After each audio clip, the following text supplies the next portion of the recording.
There is new tension today in Tyendinaga. Police dismantled a blockade there on Monday that stopped trains from getting through for nearly 3 weeks. But today, demonstrators are back. Here's a look at what's going on. Protesters aren't on the tracks, but they are near them. And today, they threw burning tires and wooden pallets at the rails, including when freight trains passed through. There are police officers on the other side of the tracks, and we saw several officers and protesters meet in the middle for a few minutes earlier.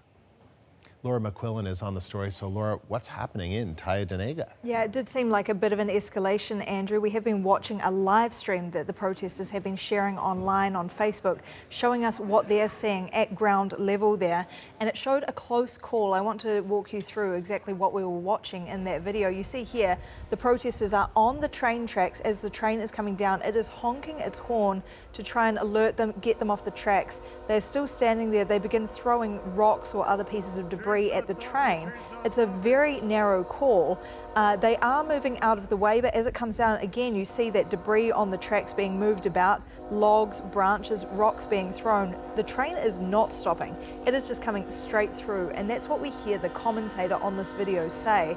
He's saying that this could be a major escalation in the relationship here between the Tyendinaga Mohawks and demonstrators, between CN, which took out the injunction to clear the tracks, and with the OPP, which has members on the other side of the tracks there. And here you can see just how close those protesters are to that train as it goes by.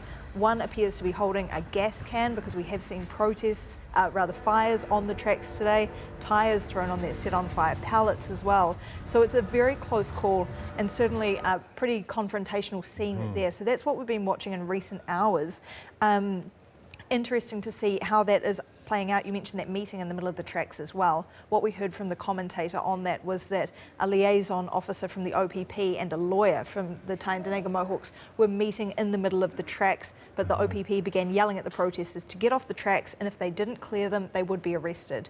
Now, watching these videos, we haven't seen arrests as yet, but certainly the OPP crossing the tracks several times to speak to them, clearing debris out of the way, putting out fires, things like that. So it's still all very much unfolding there. Yeah, it looks like it could be a dangerous situation Certainly. too. So we're waiting for some developments in British Columbia as well. What can you tell us about that? That's right. Any minute now we are expecting to hear protesters speak at the Legislative Assembly there. I've just got off the phone with the Chief of Staff for the Speaker at the BC Ledge, and what he told me is that the protesters who've been on the steps for a couple of days now, have been sleeping there overnight, aren't actually blocking the main entrance, so an injunction there isn't going to be enforced. People can still get in and out of the building. He described the protesters as very respectful, very peaceful.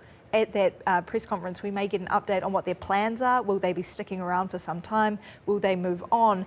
But that's one example of BC that we're keeping an eye on. And another today, a planned protest on the Patricia Bay Highway, also on Vancouver Island. Police are preparing for that. It's been threatened to take place between 2 and 5 and to shut down the highway. So we're hearing that extra officers will be brought in, but people are being urged to take extra time to travel because it could really disrupt things heading to Victoria's airport there. An injunction was granted yesterday in Ganawage, Quebec, to remove the barricade. Do we have any updates on that situation? Yeah, an interesting situation there because it is the Ganawage peacekeepers who have jurisdiction there. We spoke about that yesterday. Will they enforce the injunction? We're no closer to finding out that. Will the Sûreté de Quebec move in? Again, no word on that at this point, but we did hear from the protesters earlier that they are preparing in case police do come in. And here's what one protester told us.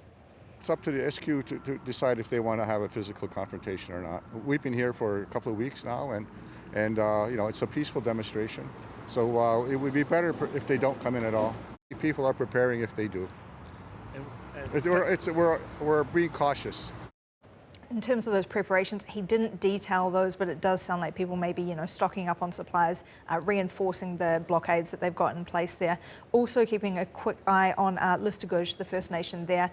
An injunction yesterday getting people to move things off the tracks, but they remain close to the tracks, so the rail still stopped there. So as you can see, that's right, in Quebec as well. So urges from the government for the blockades to come down, but even as they do come down for injunctions, others are popping up elsewhere and right across the country. Police are still dealing with ongoing situations. All right, Laura, thank you.